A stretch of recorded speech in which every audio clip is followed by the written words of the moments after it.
எங்கே பார்த்தாலும் AC bus மாத்திரம் நிறையா இருக்கும். இதுதான் பஸ் ஸ்டாண்டு, பஸ் டிப்போ. ஆனால் எங்கேருந்து போனாலுமே நிறையா இது இருக்கும். ஓவராக ஏசி பஸ்ஸஸ் தான் அதிகமாக இருக்கும். நம்மளுக்கு பேரெலாம் வாசிக்க தெரியாது, எந்த ஊர் அப்படின்லாம் வாசிக்க தெரியாது. இங்கிலீஷில் போட்டால் வாசிக்கிறேன். இது வந்து களம்பொலியிலேருந்து இந்த பஸ் வேறு எங்கேயோ போகுது. எங்கே போகுது? மேபி பன்வேல் தான் போகும். ஆனால் இப்படி தான் லைனில் நின்று ஏறணும், பார்த்துக்கோங்க. லைனில் நின்று ஒரு மக்கள் எல்லோரும் இறங்கினதுக்கு அப்புறம் தான் நம்ம ஏறணும். இல்லைன்னா சண்டை போட ஆரம்பிச்சிடுவாங்க. அதுமாதிரி எல்லாருமே மிக்ஸ் ஆகி மிங்கிள் ஆகி உட்காருவாங்க.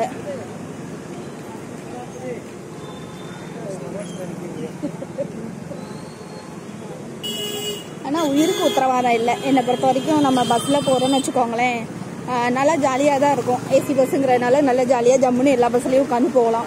பட் ஆனால் எந்திரிச்சு மாத்திரம் நம்மளுக்கு இடம் இல்லாமல் நின்னோம், நம்மளை வடிவேல் கதையில் பொத்துன்னு கீழே தள்ளி விட்டு உருட்டி விட்டுருவாங்க. ஏன்னா அந்தளவுக்கு சடக்குன்னு பிரேக்கை போட்டு போவாங்க. ஒரு இதே இருக்காது. ஆனால் எனக்கு வந்து பஸ் ட்ராவல் ரொம்ப பிடிக்கும். அதே மாதிரி வாக் பண்ணி போகிறது ரொம்ப பிடிக்கும். ஆனால் எங்கள் வீட்டில் அவர் வாக் பண்ணி வரவும் மாட்டார், பஸ்ஸில் வரவும் மாட்டார். எங்கே போனோன்னாலும் உடனே ஓலா புக் பண்ணு, காரை புக் பண்ணு, பைக் எடு அப்படின்னு இதிலே கூட்டிகிட்டு போயிருங்க. ஆனால் நம்ம வந்து சின்ன பிள்ளையிலேருந்து பஸ்லேயே போய் பழக்கப்பட்ட ஜீவன். அதனால் இங்கே வந்தாலும் எங்கே போகணுன்னாலும் பஸ்ஸில் இருக்கோம், போகலாம், ஜாலியாக இருக்கும்னு கிளம்புவோம். பட் ஆனால் அவங்களுக்கு வரமாட்டாங்க. அவங்களுக்கு விருப்பம் இல்லாதனால நம்மளையும் கூட்டிகிட்டு போக மாட்டாங்க. சரி, ஓகே, நம்ம என்னைக்காச்சும் ஒரு நாள் போய்க்கலாம் அப்படின்னு சொல்லிட்டு ஊருக்கு போகிறப்ப தான் நல்ல ஜாலியாக ஃபன்னாக என்ஜாய் பண்ணிட்டு போவேனா. அது மாதிரி ஸ்கூல் வேணும். இந்த மாதிரி தான் எல்லா பக்கமும் அடைச்சி வச்சுருக்குது ரோட்டு வேலைக்கு. நம்ம பாட்டுக்குள்ள எல்லாத்துக்குள்ளேயும் நுழைஞ்சு வரைக்கும் போவோம்.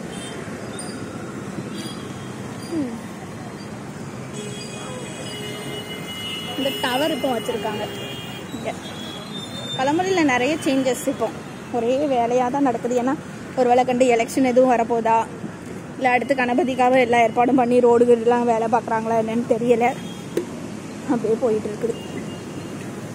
முக்கு ஒரே ரோட்டு வேலை தான். சரிங்களா? போகிற பஸ் எல்லாமே சூப்பராக இருக்கும். இந்த பஸ்ஸை பார்த்தாலே நம்மளுக்கு ஐயா அதுக்குள்ளே ஏறி உட்காந்து போவோம் அப்படிங்கிற மாதிரி தான் தோணும். ஏன்னா எல்லா பஸ்ஸும் அப்படி தான் இருக்கும். நம்ம ஊர் பஸ்ஸுக்கெலாம் அடிச்சு விட முடியாதுங்க. சூப்பராக இருக்கும். நல்லா கவர்மெண்ட் பஸ்ஸு 1-2 வந்து ரெட் கலரில் இருக்கும். ரெட் கலரில் இருக்கிறதுலையுமே ஏசி தான் இருக்கும், அட்டாச் தான். அந்த மாதிரி நார்மலாக எந்த பஸ்ஸஸும் இருக்காது அவ்வளோவா. ரொம்ப லாங்காக போகிறது பார்த்திங்கன்னா டபுள் ஸ்லீப்பர் அந்த மாதிரி தான் இருக்கும். லாங் ட்ராவலுக்கு நம்ம அதில் புக்கிங் பண்ணி 2 or 3 hours சூப்பராக இருக்கும். அந்த மாதிரி பஸ்ஸஸும் இல்லை பஸ் டிப்போவில் நிறையா இருக்கும்.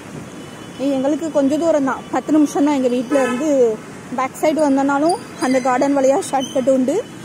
ஃப்ரண்ட்டில் நடந்து வந்தாலும் 5 நிமிஷம் வாக்கிங் தான்.